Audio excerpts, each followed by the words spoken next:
wassalatu wassalam ala Rasulillah Muhammad ibn Abdullah wa ala alihi wa sahbihi wa man walah. Wa ba'd. Saya cintai yang saya muliakan para alim ulama, para habaib, para kiai, para asatidz, para tokoh masyarakat, para aparat pemerintah, wabil khusus keluarga besar dari para sahibul hal, yaitu almarhum Al-Habib Saleh Al-Abbas, anak-anak beliau, cucu-cucu beliau, wabil khusus guru kita mulia, guru kita bersama yang mulia Al-Fadil Al-Habib Ali ibn Saleh Al-Abbas, Al-Habib Ahmad ibn Saleh Al-Abbas, beserta seluruh keluarga besar beliau, beserta seluruh hadirin hadirat, bapak-bapak, ibu-ibu, khususnya para pemuda-pemudi hadirin jamaah majelis haul yang dimuliakan oleh Allah Subhanahu wa taala. Saudara-saudara, kita duduk pada siang hari yang mulia ini dalam rangka haul daripada Al-Habib Saleh Al-Abbas. Haul itu punya tiga makna. Yang pertama, haul artinya upaya, la haula wala, tidak ada daya, tidak ada upaya. Haul yang kedua maknanya sekitar atau sekeliling, alladzi barakna haulahu, yang kami berkahi sekelilingnya. Haul yang ketiga maknanya 1 tahun, setiap perputaran waktu 1 tahun itu namanya haul. Adapun yang kita maksudkan di sini adalah mengenang orang soleh dalam setiap tahunnya, yang dimana dalam acara haul banyak acara-acara haul. Di Jakarta ada Hol Habib Hussein bin Abdul Qadir Idrus Luar Batang, Hol Habib Ali bin Abdul Rahman Habsi Kuitang, Hol Habib Salim bin Ahmad bin Jindan, Hol Habib Ali bin Usain Al-Abbas, Hol Habib Umar bin Hud Al-Abbas. Di Bogor Hol Habib Abdullah bin Muhsin Al-Abbas, Karamat Empang. Di Tegal ada Hol Haddad, di Pekalongan ada Hol Pekalongan, di Jogja ada Hol Habib Tempel, di Jawa Timur ada Hol Habib Bakar Muhammad Segaf Gresik, Hol Habib Saleh bin Muhsin Al-Hamid Tanggul, Hol Habib Abdullah bin Ali Haddad Bangil, Hol Habib Hasan bin Ahmad Ta'arud, Hol Habib Ja'far bin Syekhar Segaf Pasuruan, Hol Habib Hadi bin Abdullah Haddar Banyuwangi. Sampai di Singapura ada Hol Habib Nu'al Habsi, dan masih banyak lagi hol para habaib, para kiai dan para salihin. Nah saudara-saudara, tujuan diadakan hol yaitu di dalam acara-acara hol dibacakan manakib, dibacakan sejarah hidup, dibacakan amal-amal soleh dari para sahibul hal, bagaimana ilmunya, amalnya, ibadahnya, waraknya, khaufnya, khasyahnya, zuhudnya, ibadahnya, qanaahnya, akhlaknya, adabnya, agar kita yang duduk di majelis hal bisa mengambil ibrah, mengambil iktibar, mengambil intifa, mengambil hikmah, mengambil pelajaran, mengambil manfaat daripada kisah hidup sahibul hal. Dalam kitab Bughiyatul Mustarsyidin, itu kitab Fatwa Habib Rahman masyhur, di situ ada satu hadis yang dimana ini hadis derajatnya dhaif, tetapi bisa dipakai dalam fadhailul a'mal, bisa dipakai dalam targhib dan tarhib. Kama qala Rasul sallallahu alaihi wasallam, qala Rasul sallallahu alaihi wasallam, man warrakha mu'mina fak'annama ahyahu, faman qara'a tarikhahu fak'annama zarahu, faqad istawjaba ridwan Allah fi huzuril jannah. Bersabda Nabi Muhammad sallallahu alaihi wasallam, man warrakha mu'mina, barang siapa yang membuat sejarah hidup orang yang beriman kepada Allah, faka'annama ahyahu, maka seakan-akan dia telah menghidupkan orang yang beriman tersebut. Kamu bikin manakibnya almarhum Habib Saleh Al-Abbas. Habib Saleh lahir di sini, gurunya beliau ini, muridnya beliau ini, ilmunya seperti ini, amalnya, adabnya, khusyuknya seperti ini. Kamu yang bikin manakib beliau, seakan-akan engkau telah menghidupkan beliau. Ada kitab namanya Ghayatul Qasdi wal Murad fi Manaqib Imam Al-Haddad, karangan Habib Muhammad bin Zain bin Smith. Itu beliau menceritakan tentang manaqib sejarah Habib Abdullah bin Alwi Al-Haddad. Beliau yang bikin sejarah Habib Abdullah bin Alwi Al-Haddad, seakan-akan telah menghidupkan Habib Abdullah bin Alwi Al-Haddad. Nah saudara-saudara, orang-orang saleh, para ulama yang diadakan haulnya, kita duduk mendapatkan manfaat daripada kisah sahibul hal. Sebagaimana Al-Imam Sufyan ibn Uyainah qala, inna dzikrus salihin tanzilur rahmah. Ketika disebutkan, menyebut, mengingat orang-orang saleh, di situ turun rahmat. Al-Imam Abdullah ibn Mubarak qala, yahtajul insan ila ziyarati man yubkihi wa idalam yajidhu fil ahya ittala ala suratihi fil amwat. Kita manusia, saya dan kalian, kita butuh untuk apa? Butuh untuk berkunjung kepada sosok yang dimana dengan berkunjung kepada sosok tersebut bisa meningkatkan ketaatan, kepatuhan dan ketundukan kita kepada Allah, bisa membuat kita menangis takut kepada Allah. Wa idalam yajidhu fil ahya, kalau sosok itu tidak bisa kita temukan dari kalangan orang-orang yang masih hidup, maka carilah pelajarilah, ambillah dari kisah hidup mereka orang-orang yang sudah wafat. Loh, ngapain sebut ngadain haul? Ngapain mengenang orang yang sudah wafat? Orang ini orang sudah wafat. Saudara-saudara, Al-Habib Ahmad bin Umar bin Smith, Kutubud Da'wah, beliau berkata dalam diwannya, aqwamu ahya'in tamutul qulub bi dzikrihim, aqwamu amwatin tahyal qulub bi dzikrihim. Orang-orang masih hidup, kaumnya masih hidup, golongannya masih hidup, mereka masih berjalan di atas tanah, tetapi mengenang mereka, menceritakan cerita mereka, menyebut mereka bisa mematikan hati, padahal orangnya masih hidup.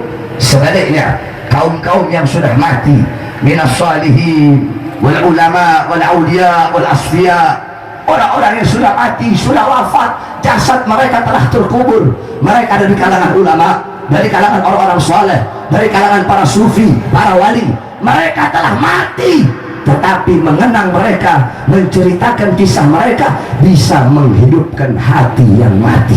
Bukankah Nabi Muhammad bersabda dalam hadis riwayat Al-Imam Ad-Dailami dalam kitab Musnadnya Al-Firdaus, qala Rasul zikrul anbiya minal ibadah, zikrus salihin minal kafarah, ila akhir hadis.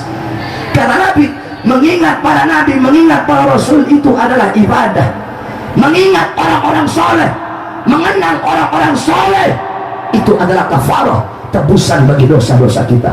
Sebab kenapa? Saudara-saudara, famal hayat ila liahlil ilm, tidak ada kehidupan kecuali kehidupan itu hanya miliknya orang yang berilmu. Al-alim hayatuhu abada, orang yang berilmu hidupnya abadi selama-lamanya. Bukan berarti mereka tidak mati, mereka mati, mereka wafat. Ahyanuhum mafkudah wa amsaluhum fil qulubi mawjudah.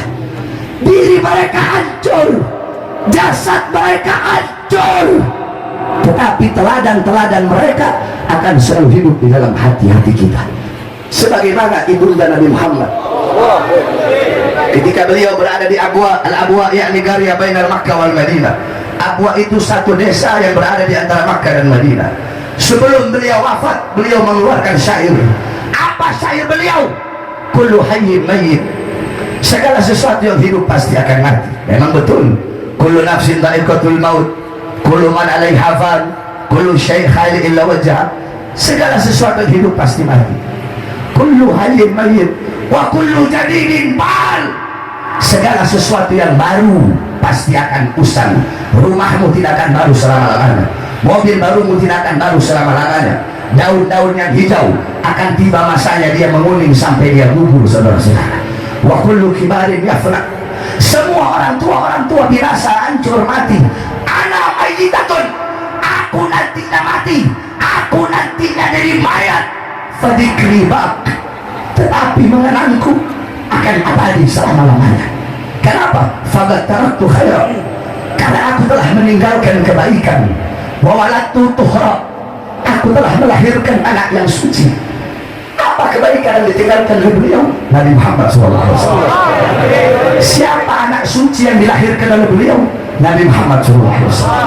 Sehingga setiap orang yang mengenang Nabi Muhammad tidak bisa dilepaskan kenangan itu daripada kenangan ibundanya, yaitu Sayyidatul Aminah. Setiap orang yang mengingat Nabi Muhammad tidak bisa dilepaskan ingatan itu daripada ingatan ibundanya, yaitu Sayyidatul Aminah. Begitupun para ulama, begitupun orang-orang saleh.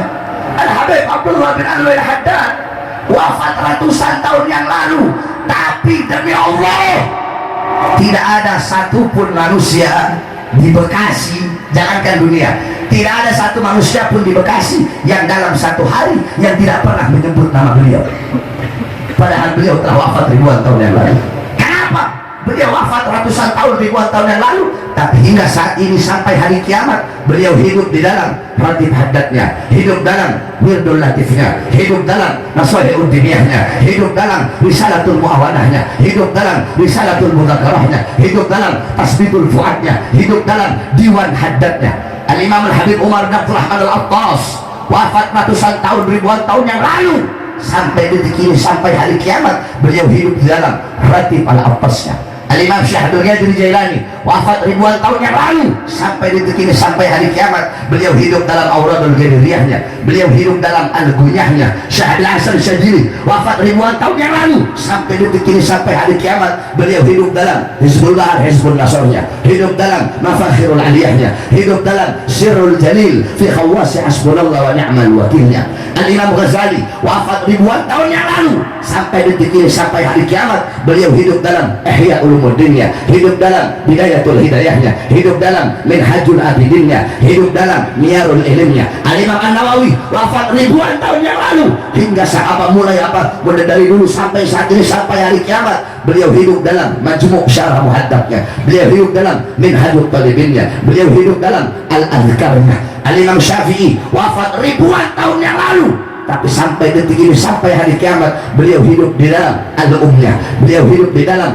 Ar-Risalahnya. Al-Imam Malik wafat ribuan tahun yang lalu, sampai saat ini, sampai hari kiamat beliau hidup dalam Al-Muwatta'nya. Terus.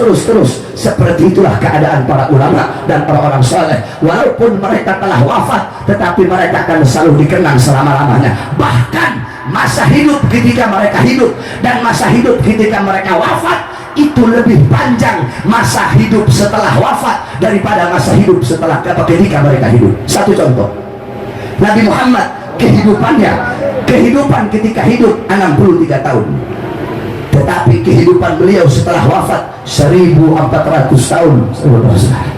Kehidupan beliau ketika hidup 63 tahun, tetapi kehidupan beliau setelah wafat 1000 tahun lebih. Seperti itulah orang-orang soleh, seperti itulah para ulama. Oleh karenanya jangan jauh dari ulama, jangan jauh dari para habaib, jangan jauh dari para kiai, jangan jauh dari para orang-orang saleh.